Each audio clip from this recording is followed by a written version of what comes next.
ఓం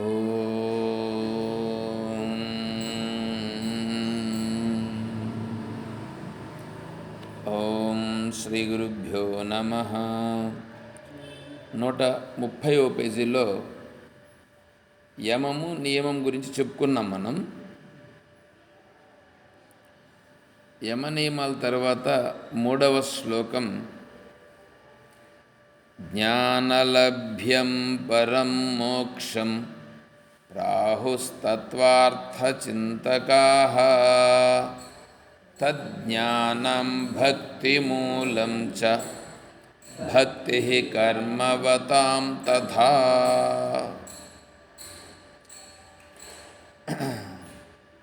జ్ఞానలభ్యం పరం మోక్షం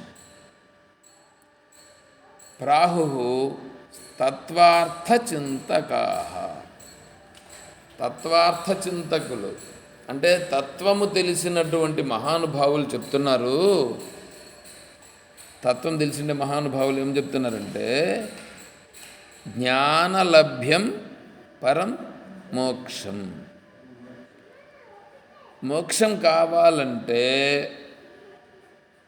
జ్ఞానము చేత మోక్షము కలుగుతుంది. మోక్షము జ్ఞానం చేత కలుగుతుంది.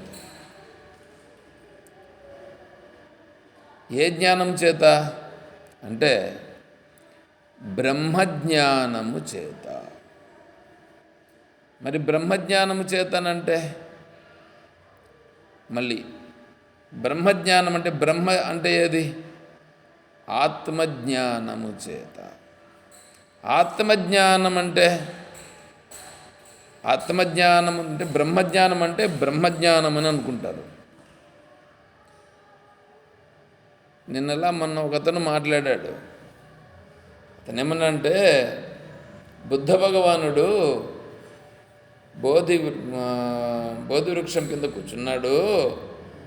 ఆయన ఆ వృక్షానికి బ్రహ్మ విష్ణు మహేశ్వరుని 3 స్థానాలు ఉన్నాయి.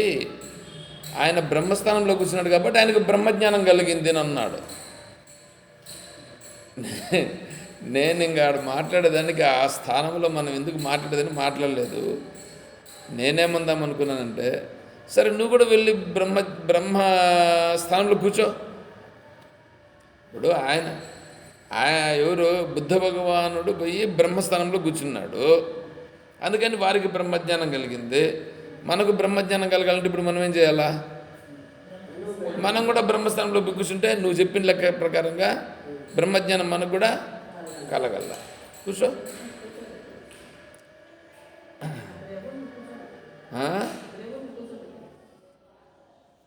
అక్కడ కూర్చొని పెట్టుకోకపోతే పోనీలే. ఇంకొక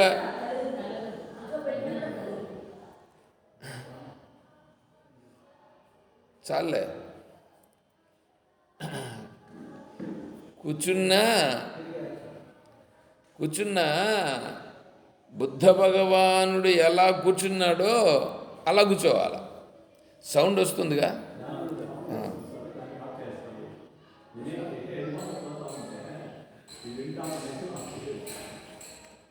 బుద్ధ భగవానుడు కూర్చున్నట్లు కూర్చుంటే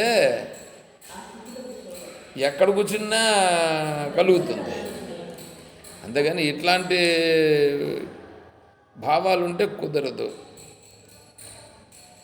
ఇప్పుడు ఇక్కడ బుద్ధ భగవానుడు కూర్చున్నాడు కదా, మేము కూడా కూర్చుంటే కలుగుతుంది అంటే, బుద్ధ భగవానుడు వారికి ఏమైందంటే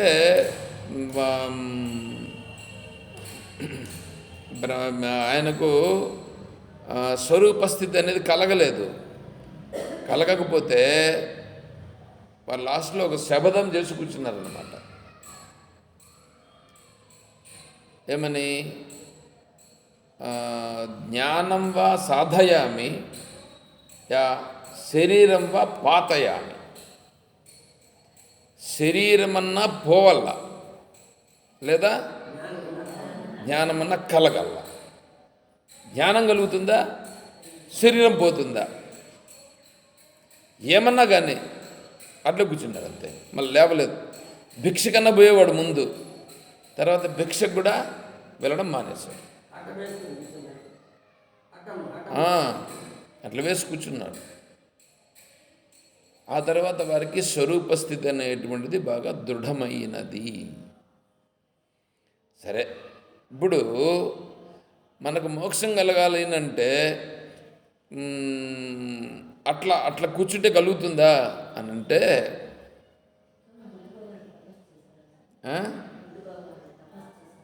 అదే కదా తపస్సు అంటే. అలా అవును, అలా కూర్చోవడమే తపస్సు అంటే.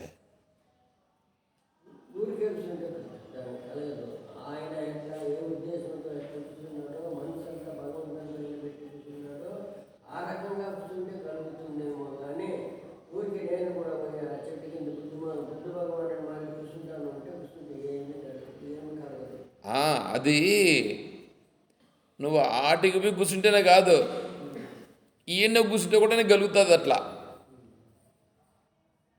ఈయన కూర్చుంటే కూడా నువ్వు ఆ భావనతో కూర్చుంటే దృఢమవుతుంది. ఇప్పుడు మనకి ఏం చెప్తున్నారు?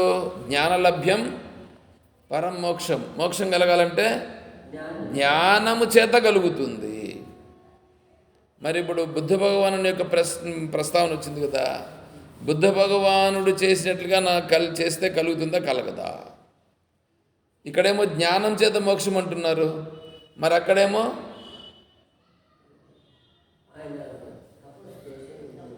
కదా. ఇప్పుడు నేను అట్లా చేయాలన్నా ఇది కరెక్టా? కాదు.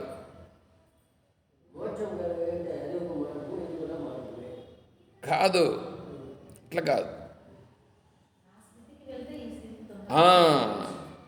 బుద్ధ భగవానుడు వెళ్ళిన స్థితికి వెళ్ళిన తరువాత జ్ఞానం. దీంట్లో మెట్లు వస్తాయి. ఒక్కొక్క మెట్టు ఎక్కుతూ పోవడం అన్నమాట. అట్లా ఎక్కుతూ పోవడంలో బుద్ధ భగవానుని యొక్క స్థాయి చాలా పెద్ద స్థాయి, అందరికంటే గొప్ప స్థాయి.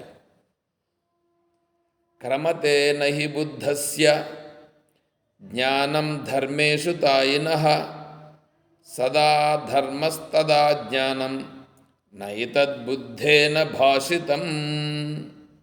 బుద్ధ భగవానుడు ఈ విషయాన్ని చెప్పలేదు, మిగతా విషయాలన్నీ చెప్పినాడు.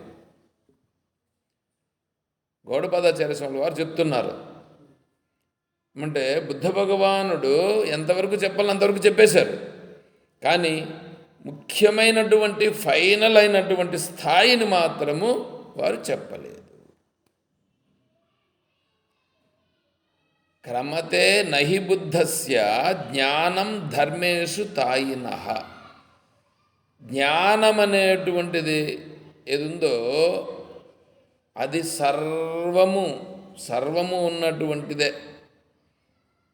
అంటే మీ తెలివి, పొద్దున చెప్పుకున్నాం కదా, తెలివియే మోక్షం. తెలివిగా ఉండుటంతే, కేవలము తెలివిగా ఉండుట. ఆ తెలివి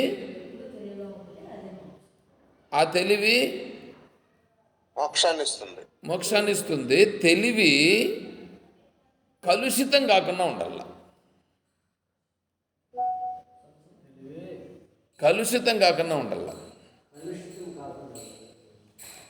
తెలివి కలుషితం అవుతుందా లేదా? ఇప్పుడు మనకి ఆ తెలివి కలుషితం కాకుండా ఉండగలిగితే అప్పుడు మోక్షస్థితిలో మనం ఉన్నట్లు లెక్క. ఎందుకంటే చనిపోయిన తర్వాత మోక్షం అనేటువంటిది కలుగుతుందా కలగదా అని ఎవరికి తెలుసు? చనిపోయిన తర్వాత మోక్షం కలుగుతుంది అని కన్నా అంటే అది ఎప్పుడో కలిగేటువంటిది. మామూలుగా ఈ స్వర్గలోకము ఇవన్నీ ఉన్నాయే, అవి స్వర్గలోకం అనేటువంటిది కలుగుతుంది అంటే అది కలుగుతుందనేటువంటి ఒక భావన చేత చేయడం. మోక్షం అట్లా కాదు. మోక్షం అనేటువంటిది ప్రత్యక్షంగా పొందేటువంటి ఫలం.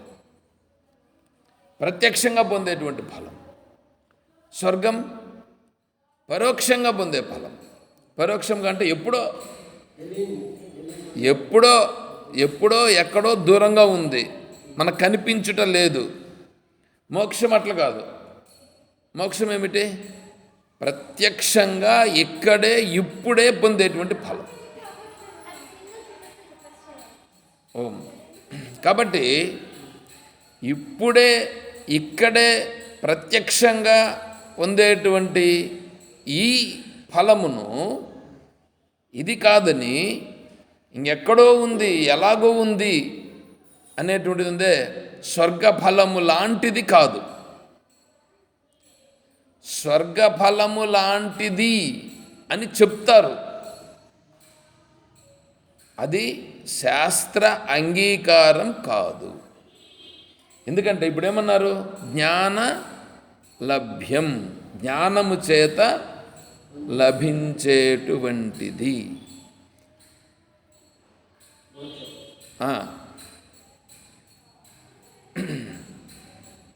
మరి జ్ఞానము చేత అంటే ఏ జ్ఞానము చేత? బ్రహ్మజ్ఞానము చేత. అంటే నాకు సంబంధించింది కదన్నమాట, బ్రహ్మకు సంబంధించిన జ్ఞానం అని అయిపోతుంది. బ్రహ్మ అనంటే బ్రహ్మేదో కాదు, ఆత్మయే. ఓహో, ఆత్మజ్ఞానం చేత కలుగుతుందంట. ఆత్మ ఎక్కడుంది? ఎక్కడో ఉందేమో. ఒరే కాదు నాయన, ఆ ఆత్మ ఎవరు? ఆత్మస్వరూపమే నేను. కాబట్టి మనం తెలుసుకోవాల్సింది మొదట ఆత్మస్వరూపాన్ని తెలుసుకో. ఆత్మస్వరూపాన్ని తెలుసుకుంటే తర్వాత నువ్వు ఏదైనా మాట్లాడచ్చు. ఆత్మస్వరూపాన్ని తెలుసుకోకుండా మిగతా వాటిని మాట్లాడేదాని వలన ప్రయోజనం అది పరోక్షమైపోతుంది. కాబట్టి ఆత్మజ్ఞానం అనేటువంటిదే ఇక్కడ మనకు మోక్షమును ఇస్తుంది. అదెవరు? అది నేనే. సరే, మరి ఆ జ్ఞానము భక్తి మూలం చ. ఆ జ్ఞానం అనేటువంటిది ఎట్లా కలుగుతుంది? భక్తి చేత కలుగుతుంది. భక్తి చేత జ్ఞానం కలుగుతుందా అంటే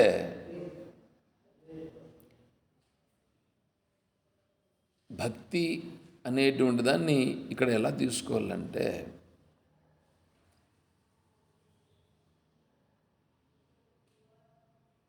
భగవద్గీతలో భక్తిని గురించి చెప్పినారు. భక్త్యా త్వనన్యయా శక్యం అహమేవం విధోర్జున జ్ఞాతుం ద్రష్టుం చ తత్వేన ప్రవేష్టుం చ పరంతప. 11వ అధ్యాయంలో 54వ శ్లోకం. మత్కర్మకృత్ మత్పరమో మద్భక్తః సంగవర్జితః నిర్వైరః సర్వభూతేషు యః సమామేతి పాండవ. ఇప్పుడు ఇక్కడ భక్తి అనేటప్పుడు ఏమవుతుందంటే, నేను వేరు, ఈ ప్రపంచం అనేటువంటిది ఒకటి ఉంది, దానిలో ఈ సకల జీవరాశులన్నీ ఉన్నవి. ఆ జీవరాశులు వేరే, నేను వేరే అని కదా మనం ఉన్నాం. అట్లున్నామా లేదా వేరే విధంగా ఉన్నామా? అట్లే ఉన్నాం. జ్ఞానమును గురించి భగవంతుడు 18వ అధ్యాయంలో వివరించాడు. జ్ఞానము 3 రకాలు: సాత్విక జ్ఞానము, రాజసిక జ్ఞానము, తామసిక జ్ఞానం. సర్వభూతేషు ఏనైకం భావమవ్యయమీక్షతే అవిభక్తం విభక్తేషు తజ్ఞానం విద్ధి సాత్వికం. సర్వభూతేషు ఏన ఏకం భావమవ్యయమీక్షతే అవిభక్తం విభక్తేషు అవిభక్తం విభక్తేషు. విభక్తము కానటువంటిది విభక్తమైనట్లుగా ఉన్నది. అంటే వేరు చెయ్యడానికి వీలు కానటువంటిది వేరు చేసినట్లుగా ఉన్నది. వేరు చేయడానికి వీలు కాదు, కానీ వేరు చేసినట్లుగా ఉంది. ఆకాశమును వేరు చేయడానికి వీలవుతుందా? కత్తితో మీరు నరికితే వేరు చేయడానికి వీలవుతుందా? సరే, ఇప్పుడు ఈ గోడలన్నీ కట్టారుగా, గోడలు కట్టి ఇప్పుడు ఏమైంది? దీనిని ఏమంటున్నారు? ఇక్కడుండే ఆకాశమును మఠాకాశం అని అంటారు. కుండలో ఉండే ఆకాశాన్ని ఘటాకాశం అని అంటారు. బయట ఉండే ఆకాశాన్ని మహాకాశం అని అంటారు. మహాకాశము, ఘటాకాశము, మఠాకాశం అని ఇక్కడ వేరువేరుగా ఉన్నాయా లేదా? ఇప్పుడు వేరు వేరు అయినదా కాలేదా? అయినట్లుగా ఉన్నది, అయినట్లుగా ఉన్నది. చూడు, కొంచెం బుద్ధిని ఉపయోగించాల్సి వస్తుంది. అయినట్లుగా ఉన్నది కానీ కాలేదు. అదేవిధంగానే సకల జీవరాశులుగా ఉన్నట్లుగా ఉన్నది కానీ సకల జీవరాశులుగా ఉన్నది ఒకటే బ్రహ్మ అని ఏ వివేకము కలిగినదో అది సాత్విక జ్ఞానం. అది సాత్విక జ్ఞానం. అలా సాత్విక జ్ఞానముతో ఉంటూ అందరితో చేసేటువంటి వ్యవహారం ఉన్నదే, అది భక్తి.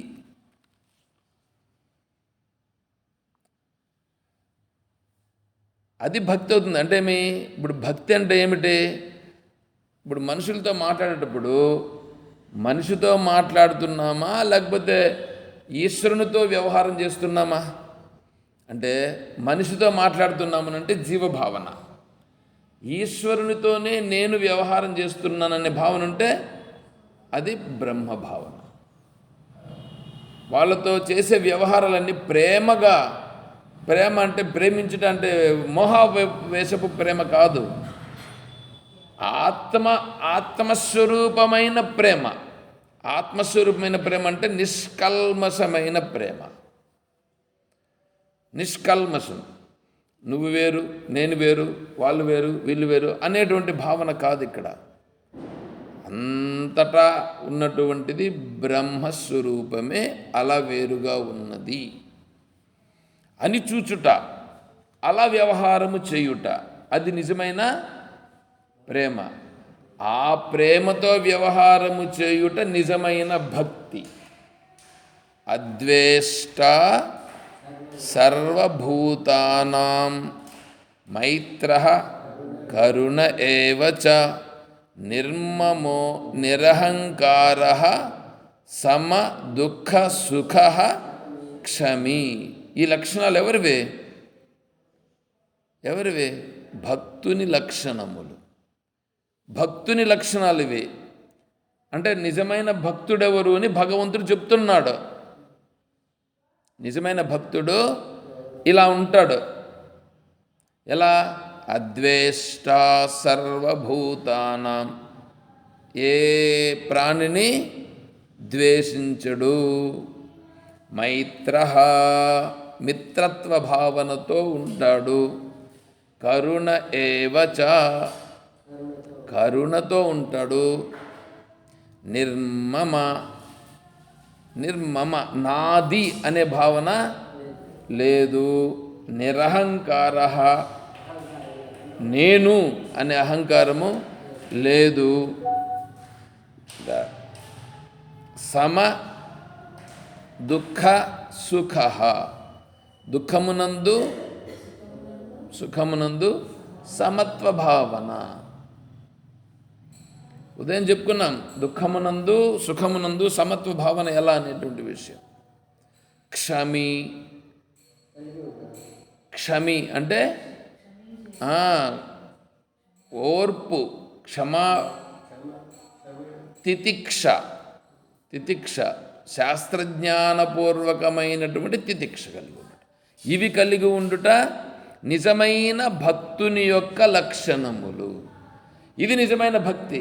అందుకే ఇక్కడ ఏమంటాడు? తజ్ఞానం భక్తి మూలం చ. ఈ భక్తి ఉంటే,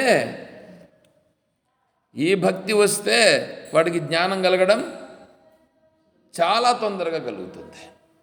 ఈ భక్తి లేకుండా భగవద్జ్ఞానం కలుగుట అంటే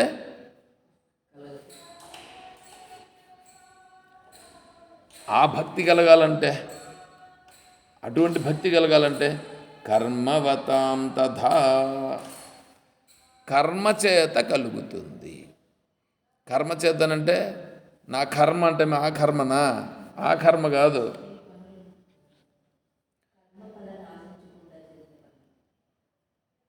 కర్మ అంటే ముందు తెలుసుకోవాలి. కర్మయోగం, కర్మయోగము. కర్మలో నిత్యకర్మ, నైమిత్తిక కర్మ, కామ్యకర్మ, నిషిద్ధ కర్మ, ప్రాయశ్చిత్త కర్మలు ఉన్నాయి. దీంట్లో నిషిద్ధ కర్మలు చేయకూడదు. నిషిద్ధ కర్మల తర్వాత ప్రాయశ్చిత్త కర్మలు ఉంటాయి. మనం ఏమైనా నిషిద్ధ కర్మలు చేసి ఉంటే ప్రాయశ్చిత్త కర్మలు చేసుకోవాలి. తర్వాత కామ్యకర్మలు. దీన్ని ఇక్కడికి వచ్చేటప్పటికి ఏం చేస్తారంటే కామ్యకర్మలు చెయ్యాలని కొంతమంది చెప్తారు. కామ్యకర్మలు చెయ్యాలని, నువ్వు కోరికలతో జీవించాలని, ఆ కోరికలు తీరేదానికోసము భగవంతుణ్ణి ప్రార్థించాలని చెప్తారు. ఇప్పుడు నీకు కోరికలు అనేటువంటివి ఏమి కోరికలు కావాలా? ఇప్పుడు లౌకిక వ్యవహారం కోసమా నువ్వు ఉండేది? ఆధ్యాత్మిక విషయానికి వచ్చినావా ఇప్పుడు ఇక్కడికి అంటే? ఆధ్యాత్మిక విషయానికి వస్తే ఇప్పుడు నీకు తత్వం అనేటువంటిది పట్టుబడుతుంది. తత్వం కాకుండా లౌకిక విషయాలను కోరుకొని కూడా వచ్చేవాళ్ళు ఉంటారు భగవంతుని దగ్గరికి, కాదని చెప్పట్లేదు. ఆర్థో జిజ్ఞాసురర్థార్థి జ్ఞానీచ భరతర్షభ, ఈ 4 రకాలైన వాళ్ళు భక్తులు ఉంటారు. ఆర్తుడు ఉంటాడు. ఆర్తుడు అంటే ఆర్తి, దుఃఖముతో కూడుకున్నాడు. వాడికి ఆ దుఃఖం పోవాలి. వాడికి దుఃఖం పోవాలంటే నీకు జ్ఞానం ఇస్తానంటే వాడికి ఏం ప్రయోజనం? కాబట్టి దుఃఖంతో ఉండేవాడికి దుఃఖం పోగొట్టే దానికోసమని భగవంతుని ప్రార్థిస్తాడు. వాడు ప్రార్థించాల్సిందే, తప్పదు. ఇంకొకరికి డబ్బులు కావాలి, ధనం కావాలి, భోగాలు కావాలి. అవి కావాలంటే ఎవరిని ప్రార్థించాలి? అవి కావాలన్నా కూడా భగవంతున్నే ప్రార్థించాలి. ఇంకొకటికి జ్ఞానం కావాలి, జ్ఞానం కావాలంటే ఎవరిని ప్రార్థించాలి? అది కూడా భగవంతుని ప్రార్థించాలి. జ్ఞాని అంటే మీ జ్ఞాని త్వాత్వమేమతమని అన్నాడు భగవంతుడు. అంటే జ్ఞానికి నాకు తేడా లేదన్నాడు. జ్ఞానికి నాకు తేడా లేదన్నప్పుడు అతను కూడా భగవంతుని ప్రార్థిస్తాడు. ఎట్లా ప్రార్థిస్తాడు? జ్ఞాని నాకు భగవంతునికి తేడా లేదనేటువంటి స్థితిలో అహం బ్రహ్మాస్మి బ్రహ్మైవాహమస్మి, అహం బ్రహ్మాస్మి మంత్రోయం బుద్ధివ్యాధిం వినాశయతి, ఇవి చెప్తున్నారు కదా. ఇవంతా ఉపనిషత్ మంత్రాలు, ఏమి ఎవడో రాసినటువంటి మంత్రాలు కాదు. ఇవి మధ్యలో కల్పించిన మంత్రాలు కాదు, ఉపనిషత్ చెప్తున్నటువంటి మంత్రాలు. కాబట్టి 4 రకాలైన భక్తులు ఉన్నారు. భగవంతుడు చెప్పాడుగా, ఆర్థుడు, జిజ్ఞాసు, అర్థార్థి, జ్ఞాని. ఇప్పుడు దీంట్లో ఈ ఆర్తుడా వీడేమైనా లేదా అర్థార్థియా అని అంటే, ఆర్తుడుగా ఉండేవాడికి తత్వం పట్టదు. ఆర్తుడు వాడు దుఃఖంలో ఉన్నాడు. దుఃఖంలో ఉండేవాడికి తత్వం ఏమి పడుతుంది? వాడికి ఆ దుఃఖంలో నుంచి బయటపడేట్లుగా కావాలి. వాడు భగవంతుని ప్రార్థించాలి. అర్థార్థి ధనం కావాలనేవాడు కూడా భగవంతుణ్ణి ప్రార్థించాలి. సంతోషమే, వాళ్లకు ఇది పట్టదు, వాళ్ళకి ఈ తత్వం సరిపోదు. జిజ్ఞాసు ఉన్నాడే, ఆ జిజ్ఞాసును ఉద్దేశించి చెప్తున్నారు ఇక్కడ. జిజ్ఞాసు అంటే ఎవరో తెలుసుకోవాలి ముందు. జిజ్ఞాసు అంటే ఏమో తెలుసుకోకుండానే జ్ఞానమును గురించి కోరుకుండేటువంటి వాడెవడున్నాడో వాడు జిజ్ఞాసు. అటువంటి జిజ్ఞాసుకి ఈ తత్వం పడుతుంది.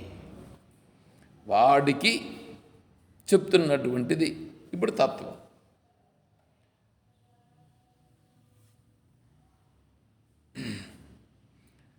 ఇప్పుడు ఆ భావనతో ఇప్పుడు కర్మ చేస్తాడు. జిజ్ఞాసుగా ఉండేవాడు చేసే కర్మయోగమయ్యి కర్మయోగము నుండి కర్మ సన్యాసయుగ స్థితికి వచ్చి కర్మఫల రాహిత్యమై ఈ కర్మ కూడా నాకు అవసరము లేదనే స్థితికి వెళుతాడు.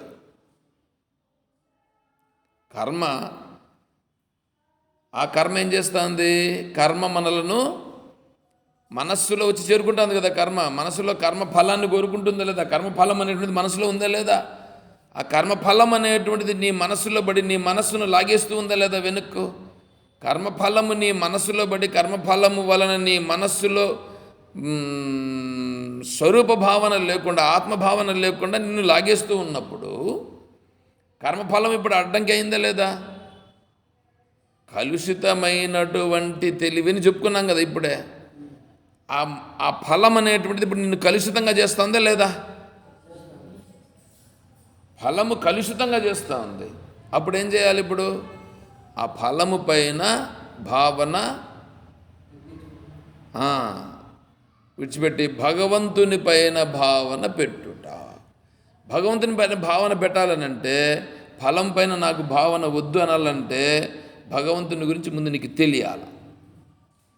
భగవంతుని గురించి తెలిస్తే నువ్వు భగవంతుని మీద పెడతావా, లేకపోతే భగవంతుని గురించి తెలియకపోతే పెడతావా?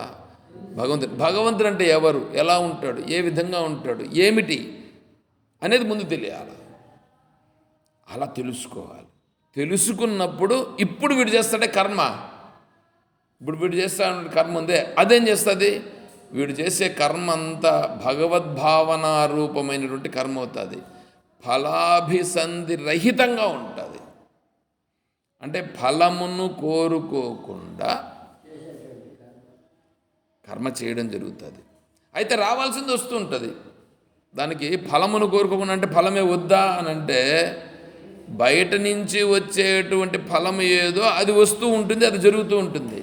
మనస్సులో మాత్రము మనస్సులో ఫలాభిలాష ఉందే, మనస్సులో ఫలాభిలాష లేదే, నాకు రాలేదే అనే భావన ఉండదు.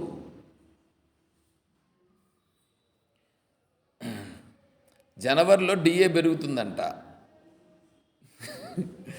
జనవరిలో డిఏ పెరుగుతుందని ఇప్పటి నుంచి డిస్కషన్స్ ఏమేమో జరుగుతూ ఉంటాయి. గవర్నమెంట్ ఉద్యోగస్తులకి ఇచ్చేటువంటి కరువు భత్యం జీతాలు ఇస్తారు కదా, ఆ జీతాలలో డిఏ అని ఒకటి ఇస్తారు. అది పెరుగుతూ వస్తుంది పర్సంటేజ్. అట్లా పెరిగేటువంటిది ఇప్పుడు జనవరిలో పెరుగుతుందని అంటే ఇప్పుడు ఎంత శాతం పెరుగుతుంది, ఇంత శాతం పెరిగితే ఎంత వస్తుంది, ఇంత శాతం పెరిగితే ఎంత వస్తుందని ముందే లెక్కలు వేసేస్తారు మన వాళ్ళు. అంటే ఇప్పుడు ఏమైపోయింది, అంత వస్తుంది ఇంత వస్తుంది అనేటువంటి భావాలు పెరిగిపోయినాయి కదా మనసులో.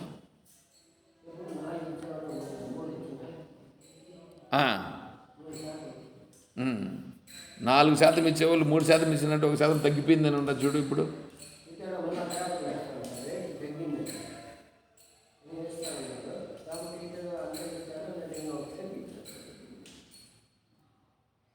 ఇక్కడ మాట్లాడుతుండే టాపిక్ ఎట్లా, దాన్ని మీరు చెప్తాండే టాపిక్ ఎట్లా?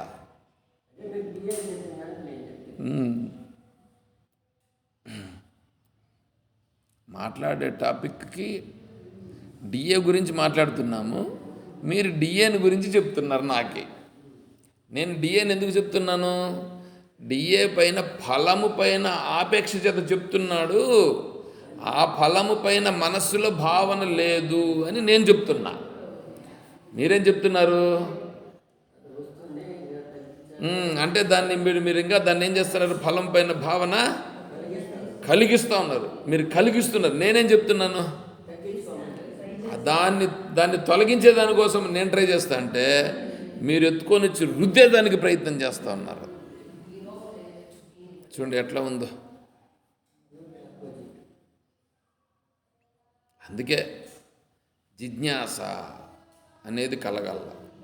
జిజ్ఞాస కలగాలంటే బుద్ధి పరిపక్వత రావాల. కాబట్టే ముందు కర్మ. ఇక్కడ చూడండి, కర్మవత తథా అంటే అందుకనే ఈ కామ్యకర్మల దగ్గర వచ్చినాం. కామ్యకర్మల దగ్గర ఏం చేస్తారంటే, నువ్వు కోరికలు కోరుకో, ఏం కావాలి నువ్వు కోరికలు కోరుకో, దేవుణ్ణి కోరుకో అని అంటారు. ఈ కోరికలు నిన్నేం చేస్తున్నాయ్యా? భగవంతుని దగ్గరకు చేరుస్తున్నాయా, భగవంతునికి దూరం చేస్తున్నాయా? ఆ మాట చెప్పరు. ఫలాభిలాష కలిగి నీ మనస్సులో ఫలమును కలిగించి, ఫలభావన కలిగించి, ఆ ఫలభావన చేత భగవంతునికి నువ్వు దూరం అయిపోతున్నావు అనే మాట చెప్పరు. ఇప్పుడు ఫలాన్ని కోరుకోవాలన్నా విడిచిపెట్టాలన్నా గుర్తించాలి కదా. ఫలముతో పని కాదు, నాకు భగవంతునితో పని. నీ పాద కమల సేవయు అని అంటున్నావు కదా నువ్వు. మళ్ళీ నీ పాద కమల సేవయు అని అన్నప్పుడు ఫలం పైన నీకెందుకు? ఏడొక మాట చెప్పేది, ఆటికి పోయి ఇంకోటి చేసేది. దీన్ని ఏమంటారు? దీన్ని రెండు నాలుకల ధోరణి పనికి రాదు. ఏమండి తత్వం దగ్గరికి ఇప్పుడు బంగారం దగ్గరికి పోతారని అనుకోండి, బంగారం దగ్గర తీసుకుంటే అది ఒరిజినల్ కాదా అనేటువంటిది నువ్వు నేను ఒక రకంగా చెప్పచ్చు. కానీ దానికి పుట్టం పెడతారు చూడండి. పుట్టం పెడితే ఆ పుట్టానికి ఏమన్నా దీన్ని చంద్రశేఖర్ శ్రేష్ఠ గారు తెచ్చినారు, దీనిని ఆంజనేయులు గారు తెచ్చినారని ఈ ఆంజనేయుల పైన పార్షియాలిటీ పెట్టి ఈయన తక్కువది ఉంటే కూడా ఇది బాగుందని అదేమన్నా తీసుకుంటుందా? అది చెప్తుందా? నువ్వు తెచ్చినా, నేను తెచ్చినా, ఇంకొకటి తెచ్చినా కరెక్ట్ కనుక అది చెప్తుంది. శాస్త్రం దగ్గరికి వచ్చినప్పుడు ఏమవుతుందంటే అక్కడ కరెక్ట్గా ఉంటుంది. అర్థమవుతుందా? నీ మనస్సుకు అర్థం చేసుకున్నట్లుగా నువ్వు చెప్పి దాన్ని తిమ్మిని బొమ్మిని చేస్తే అది సరిపోదు. దాన్ని నువ్వే అర్థం చేసుకో. ఇప్పుడు ఇక్కడ మనస్సులో ఫలాభిలాష కలిగితే భగవంతునికి దూరం అవుతున్నావా, దగ్గర అవుతున్నావా అనేది నువ్వే లెక్క చేసుకో. కాబట్టి కర్మ అనేటువంటిది భగవంతుణ్ణి పొందేదాని కొరకు, భగవంతుణ్ణి గుర్తు చేసేదాని కొరకు, సకల ప్రాణుల యందుండేటువంటి ఆ ఈశ్వర స్వరూపాన్ని దర్శిస్తూ ఈ సకల ప్రాణుల యందును నిన్నే దర్శింతునుగాక, ఈ సకల ప్రాణులను నీ రూపముగానే సేవింతునుగాక ప్రార్థన చేస్తున్నాను చూడండి. ఇది నిజమైనటువంటి కర్మ. ఆ భావనతో మనం చేసే కర్మను చేస్తే అది నిజమైన కర్మ అయ్యి మన మనస్సును శుద్ధం చేసి భక్తిని కలిగించి, ఆ భక్తి ద్వారా జ్ఞానమునకు యోగ్యతను కలిగించి, ఆ జ్ఞాన యోగ్యత ద్వారా బ్రహ్మజ్ఞానమునకు మార్గము సుగమమై తత్వవిచారణ చేసి బ్రహ్మజ్ఞానం కలిగి మోక్షం అనేటువంటిది సిద్ధిస్తుంది. ఇది ఈ శ్లోకంలో మనకు చెప్పినటువంటిది. దానికి మనకు ఉన్నటువంటి సమయానికి సంబంధించి సింపుల్గా మనం చెప్పుకున్నాం. అర్థమైందా? కొద్దిగా చెప్పిన కొద్దిగానైనా సరే. ఓం తత్సత్.